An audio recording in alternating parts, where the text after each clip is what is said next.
रामचरितमानस में लिखा है, सब कर निंदा जे नर करहीं, ते चमगादड़ होई अवतरहीं।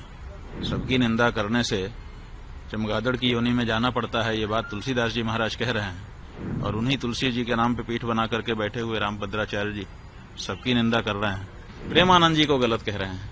और प्रेमानंद जी क्यों गलत हैं? क्योंकि वो संस्कृत नहीं बोलते हैं।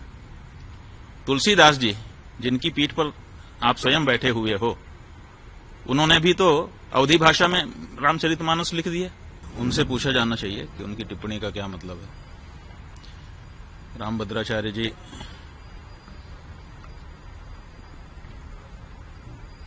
सबकी निंदा करते हैं।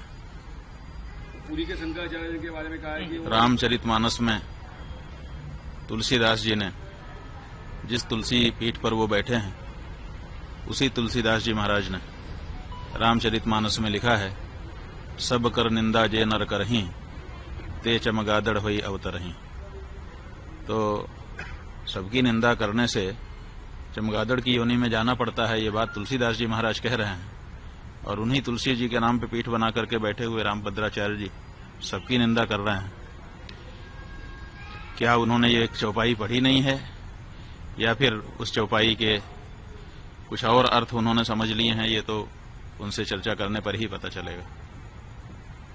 रामभद्र जी ने कहा है कि उन्हें 1 लाख क्या कहते हैं शुभ लोग आते हैं, तो क्या कहेंगे आप? ऐसा है कि दावा किया है उन्होंने कि हमको कभी कहा है कि 1 लाख पन्ने याद हैं पृष्ठ, और कभी कहा है कि 1.5 लाख पन्ने याद हैं पृष्ठ। तो अब 1 लाख पृष्ठ याद हैं कि 1.5 लाख पृष्ठ याद हैं, इसकी कोई परीक्षा तो हुई नहीं है। दावा उन्होंने जरूर किया है। उन्होंने 3 दावे, वैसे तो अनेक दावे किए हैं, लेकिन 3 प्रमुख दावे हैं। एक उनका दावा है कि मुझे 1.5 लाख पृष्ठ याद है, कंठस्थ है। दूसरा उनका दावा है कि हमको 23 भाषाएं आती हैं।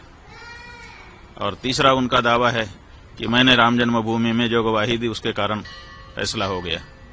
लेकिन इन तीनों दावों की पुष्टि अभी नहीं हुई है, क्योंकि 1.5 लाख पृष्ठ उनके कंठ में हैं, कभी परीक्षा तो हुई ही नहीं है, तो बिना परीक्षा के दावा ही है। इसलिए हम चाहेंगे कि 1.5 लाख पृष्ठ कौन कौन से हैं उनको निकाल के एक जगह पे रखें और फिर लोगों को आमंत्रित कर दें कि आइए, जिसको किसी भी प्रश्न से पूछना हो हमसे पूछिए, हमको सब कंठस्थ है। 150 पृष्ठों से 1.5 लाख पृष्ठ याद हैं, तो कम से कम 150 पृष्ठ एक बार पूछ लिए जाएं कोई भी पृष्ठ, और उसके बाद अगर वो सब सुना देते हैं तो सब लोग जय जयकार करेंगे, हम लोग भी जय जयकार करेंगे, है ना। ये विश्व के लिए बड़ा अचंभा होगा कि हमारा एक संत 1.5 लाख पृष्ठ कंठस्थ करके बैठा है।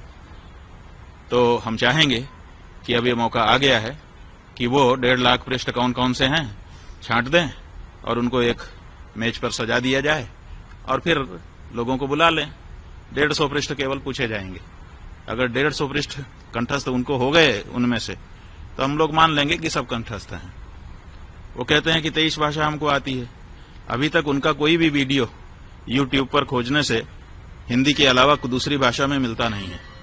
तो अगर 23 भाषा आती होती तो 23 भाषा में उनका कोई न कोई प्रवचन होता कहीं न कहीं।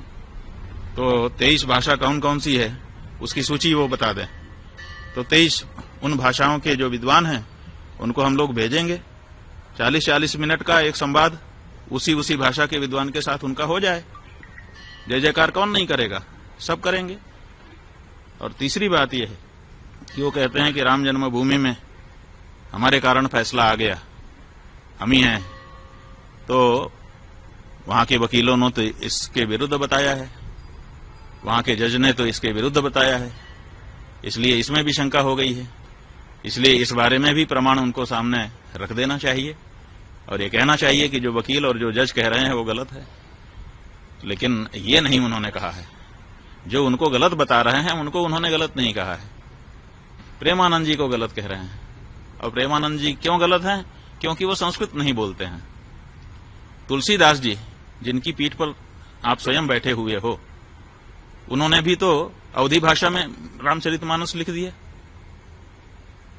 संस्कृत में क्यों नहीं लिखा उन्होंने? क्या संस्कृत बोलना ही विद्वत्ता होती है? क्या गोस्वामी तुलसीदास जी विद्वान नहीं थे कि वो अवधी भाषा में महाकाव्य की रचना कर रहे थे, अवधी भाषा में राम जी के गुणगान कर रहे थे? अगर संस्कृत में बोलना ही विद्वत्ता है तो इस सिद्धांत के अनुसार तो तुलसीदास जी भी विद्वान नहीं आपकी दृष्टि में होंगे, क्योंकि उनका तो सारा का सारा साहित्य, चाहे वो बरवे रामायण हो, चाहे वो गीतावली हो, चाहे कवितावली हो, चाहे हनुमान चालीसा हो, चाहे बजरंग बाण हो, छोटे से छोटा बड़े से बड़ा रामचरितमानस, सब कुछ अवधी भाषा में है, संस्कृत में नहीं है। तो क्या तुलसीदास जी विद्वान नहीं थे? तो ये जो परिभाषा आप लेकर के आए और हमने ये पूछा है कि आप ये बताइए, प्रेमानंद जी महाराज दिन भर राधे राधे श्याम श्याम कह रहे हैं, तो राधे राधे श्याम श्याम ये जो शब्द हैं ये संस्कृत भाषा के हैं कि नहीं, और संबोधन विभक्ति में हैं कि नहीं? और जब संबोधन विभक्ति से अपदम न प्रयुंजित, अपद नहीं बोलना चाहिए, और वो उसको पद बना करके संबोधन विभक्ति में ढाल करके अगर दिन भर उच्चारण कर रहे हैं तो आपसे ज्यादा संस्कृत तो वो बोल रहे हैं। आप कितनी देर संस्कृत बोलते हैं दिन भर में, बताइए? केवल प्रवचन में जहां उदाहरण देने का अवसर आता है, कुछ श्लोक आप बोलते हैं, उतना ही तो संस्कृत आपके द्वारा बोला जाता है, और वो दिन भर राधे राधे श्याम श्याम रटते हैं, जो कि पद है, जो कि संस्कृत व्याकरण की दृष्टि से शुद्ध शब्द है। तो वो तो आपसे ज्यादा संस्कृत रोज बोल रहे हैं, और आप कह रहे हैं कि वो संस्कृत नहीं बोलता है। माने संबोधन विभक्ति में जब भगवान का नाम बोला जाता है तो क्या वो संस्कृत नहीं होता है? और अगर संस्कृत होता है तो वो तो संस्कृत ही बोल रहे हैं, दिन भर संस्कृत बोल रहे हैं। आप उनको क्यों कह रहे हैं कि वो संस्कृत नहीं जानते हैं? तो ये जो बातें हैं, इन सब से पता चलता है कि या तो उनकी बात को ध्यान ही देना छोड़ दिया जाए, बिल्कुल अप्रमाण मान लिया जाए, और या तो फिर उनको अपनी योग्यता और अपने जो दावे हैं उनको जनता के सामने आकर के प्रमाणित कर देना चाहिए। हम कहना चाहेंगे, वो पुरी के शंकराचार्य जी को कहते हैं कि वो संस्कृत नहीं बोलते हैं। संस्कृत नहीं बोलते, कोई इच्छा से बोलता है? भाषा जो है वो विवक्षाधीन होती है। विवक्षा का मतलब होता है बोलने की इच्छा। हमको इच्छा होगी तो हम बोलेंगे, इच्छा नहीं होगी नहीं बोलेंगे। कोई हमको जबरदस्ती करेगा कि तुम यही बोलो? ये तो महाराष्ट्र के ठाकरे बंधु हो गए कि बोलना ही पड़ेगा। अरे भाषा जो है, भाषा का नियम है, वो विवक्षाधीन होती है। जो बोलना चाहता है वो बोलता है, जिसको नहीं इच्छा होती है नहीं बोलता है। कौन सा शब्द मैं बोलूंगा ये कोई हमको बताएगा? हम खुद बोलते हैं। जब हमको जिस शब्द की इच्छा होती है उस शब्द का उच्चारण अपने मुख से हम करते हैं। भाषाएं जो होती हैं वो विवक्षाधीन होती हैं, बोलने की इच्छा के अधीन होती हैं।